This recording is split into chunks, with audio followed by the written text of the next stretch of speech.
शुभ विचार, इच्छाएं अनंत होती है और साधन सीमित होते हैं।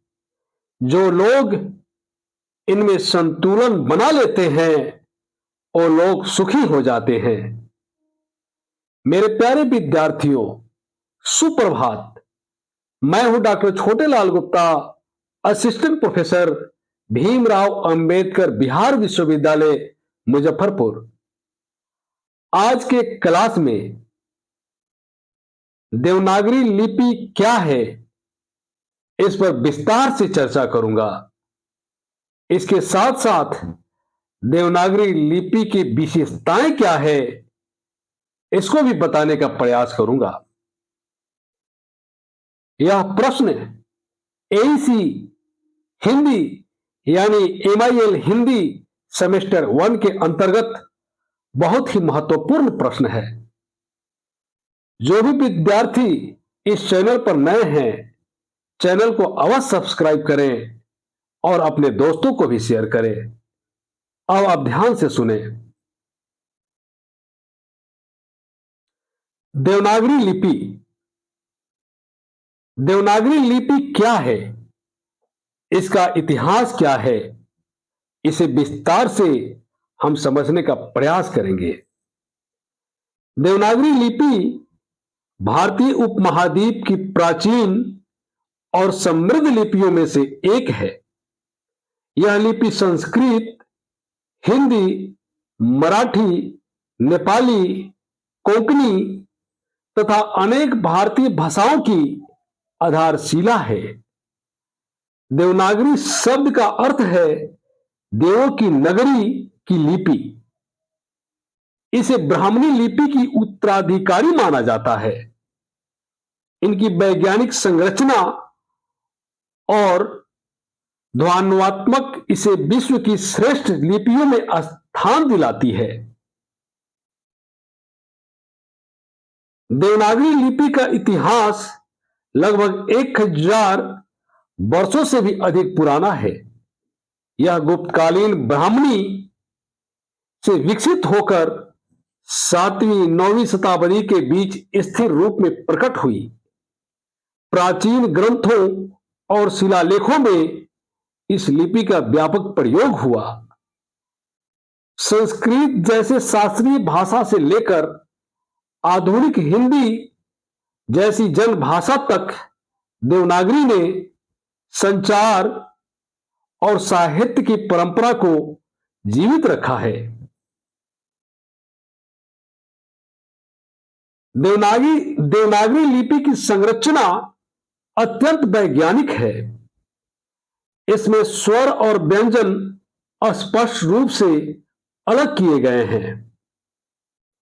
स्वर स्वतंत्र भी हो सकते हैं और व्यंजन के साथ मिलकर भी लिखे जाते हैं। इसमें कुल 13 स्वर और 33 व्यंजन प्रमुख माने जाते हैं। इसके अतिरिक्त संयुक्ताक्षरों और मात्राओं की सहायता से किसी भी ध्वनि का सटीक रूप प्रस्तुत किया जा सकता है। देवनागरी लिपि की विशेषता यह है कि इसमें उच्चारण और लेखन में बहुत कम अंतर देखने को मिलता है। देवनागरी लिपि की एक महत्वपूर्ण विशेषता मात्रा प्रणाली है। व्यंजनों के साथ स्वर ध्वनियों को जोड़ने के लिए मात्राओं का प्रयोग किया जाता है, जिससे लेखन अत्यंत सरल और व्यवस्थित हो जाता है। इस लिपि में शब्दों को ऊपर की क्षैतिज रेखा यानी सिरा रेखा से जोड़कर लिखा जाता है, जो इसे अन्य लिपियों से विशिष्ट बनाती है।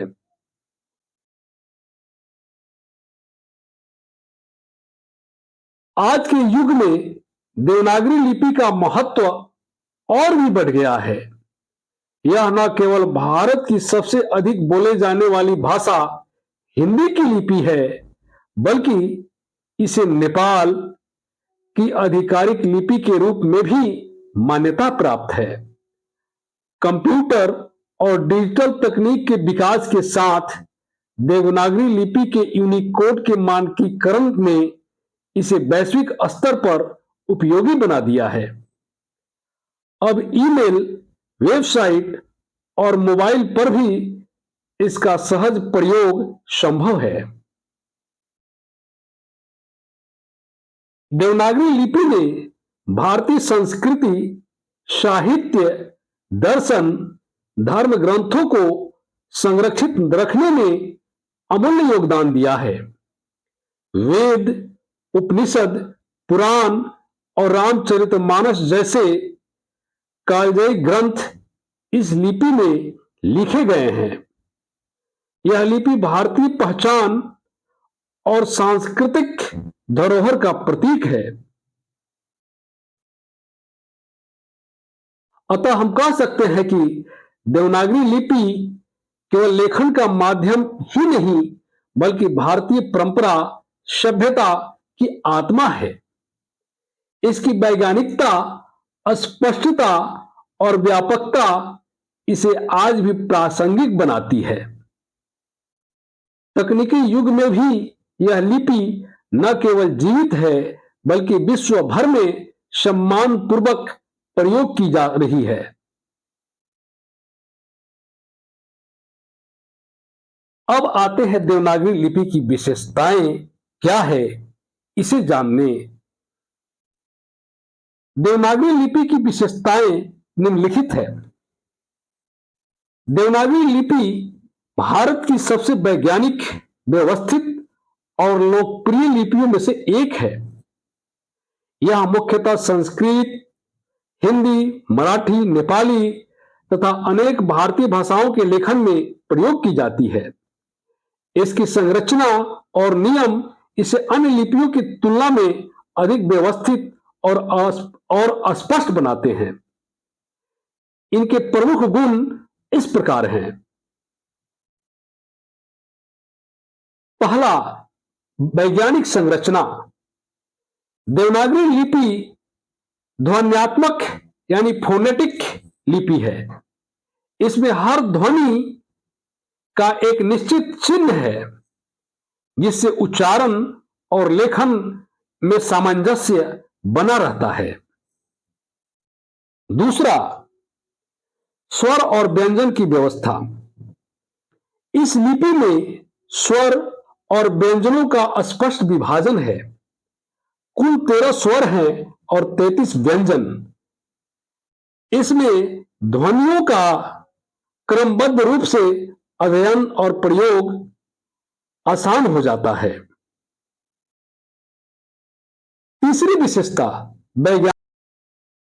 तीसरी विशेषता मात्राओं का प्रयोग। देवनागरी लिपि में मात्राओं के रूप में व्यंजनों से जुड़कर शब्द बनाते हैं। इससे लेखन सरल, स्पष्ट हो जाता है। चौथी विशेषता, उच्चारण की शुद्धता। इस लिपि में जैसा लिखा जाता है वैसा ही बोला जाता है। इससे उच्चारण में त्रुटि की संभावना कम हो जाती है। पांचवा, संयुक्ताक्षर की विशेषता। देवनागरी लिपि में दो या दो से अधिक व्यंजनों के मेल से संयुक्ताक्षर बनाए जा सकते हैं, जैसे त, य, त्र। इसमें ध्वनियों की जटिलता भी आसानी से व्यक्त हो जाती है। छठा, सरलता और स्पष्टता। देवनागरी लिपि का लेखन शैली सरल और साफ है।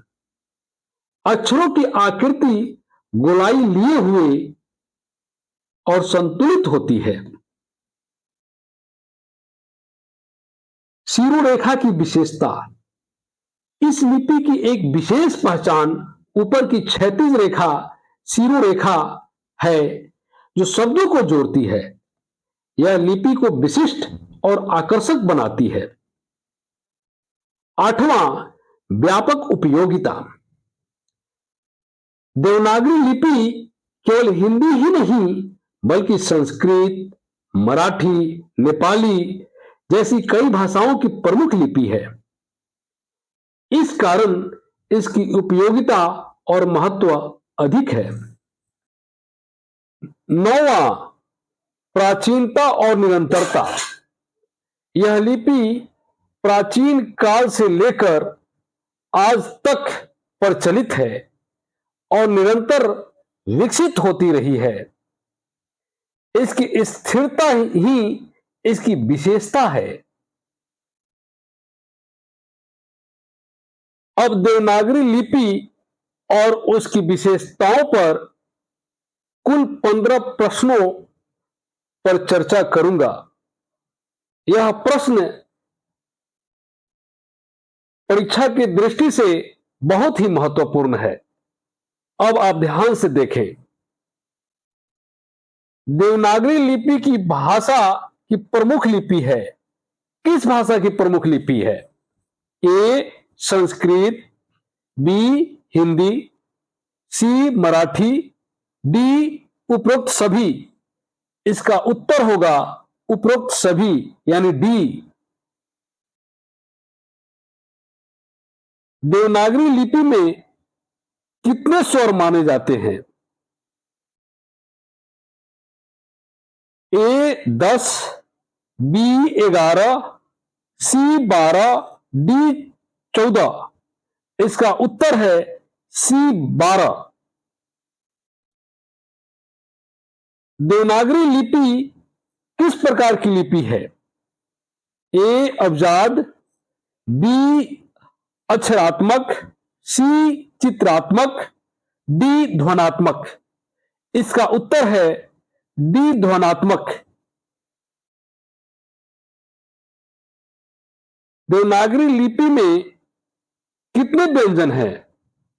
ए 33, बी 35, सी 36, डी 37।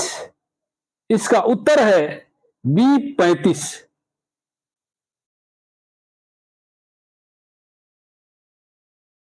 पांचवा प्रश्न है, देवनागरी लिपि किस दिशा में लिखी जाती है? ए दाएं से बाएं, बी बाएं से दाएं, सी ऊपर से नीचे, डी नीचे से ऊपर। इसका उत्तर है बी बाएं से दाएं। छठा प्रश्न, देवनागरी लिपि का आधार किस ध्वनि पर है? ए शब्द, बी वर्ण, सी अक्षर, डी मात्राएं। इसका उत्तर है सी अक्षर।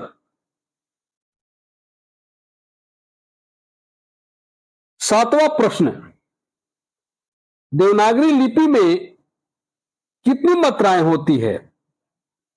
ए 10, बी 11, सी 12, डी 14। इसका उत्तर है बी 11। आठवां प्रश्न, देवनागरी लिपि में कौन सा चिन्ह अनुनासिक ध्वनि का सूचक है? ए बिंदु, पूर्ण विराम, बी अनुस्वार, सी विसर्ग, डी चंद्र बिंदु। इसका उत्तर है डी चंद्र बिंदु। नौवां प्रश्न, देवनागरी लिपि में संयुक्त व्यंजन कैसे लिखे जाते हैं? ए आधे रूप में, बी पूर्ण रूप में, सी ऊपर नीचे मिलाकर, डी स्वर के साथ। इसका उत्तर है ए आधे रूप में। 10वां प्रश्न, देवनागरी लिपि का लिप्यांतरण सबसे पहले किस भाषा में किया गया? ए अंग्रेजी, बी फारसी, सी अरबी, डी ग्रीक। इसका उत्तर है ए अंग्रेजी।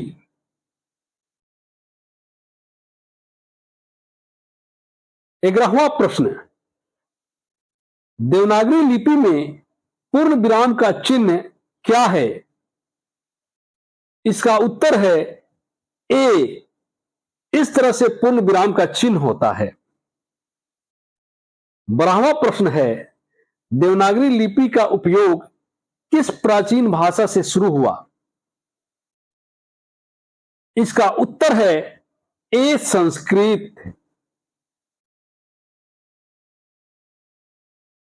13वां प्रश्न, देवनागरी लिपि में स्वर अ की संख्या कितनी मानी जाती है? इसका उत्तर है ए, यानी 1। 14वां प्रश्न, देवनागरी लिपि का संबंध किस लिपि परिवार से है? इसका उत्तर है बी, ब्राह्मणी परिवार से। 15वां प्रश्न, देवनागरी लिपि में कितने मात्रिक चिन्हों का प्रयोग होता है? इसका उत्तर है बी, 11 मात्रिक चिन्हों का प्रयोग होता है। अतः आज के क्लास में मैंने देवनागरी लिपि और उसके बारे में विस्तृत चर्चा की है।